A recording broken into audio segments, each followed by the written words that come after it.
ତ ଗାଇସ୍ ସୀତାରାମ ସମସ୍ତଙ୍କୁ ରାତି ଗୋଟେ ହେଲାଣି ଆସି ମୁଁ ବାହାରେ ବୁଲୁଛି।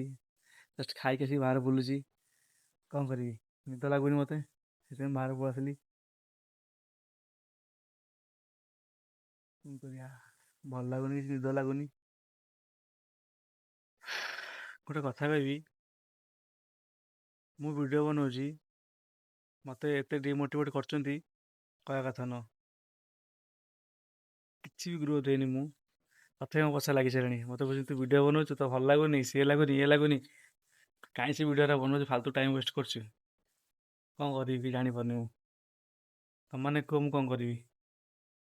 ଭିଡ଼ିଓ ବନେଇବି ନା ଭିଡ଼ିଓ ବନେଇବିନି? ଭଲ ଲାଗୁନି। ସମସ୍ତେ ସମସ୍ତେ ମୋତେ ମନା କରୁଛନ୍ତି ଭିଡ଼ିଓ ବନାନି, ଭଲ ଲାଗୁନି, ଇଏ ନେ ସିଏ ନେ।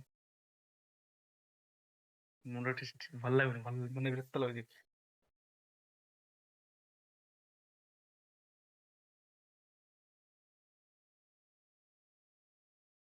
ମାନେ କୁହ ମୁଁ କ'ଣ କରିବି?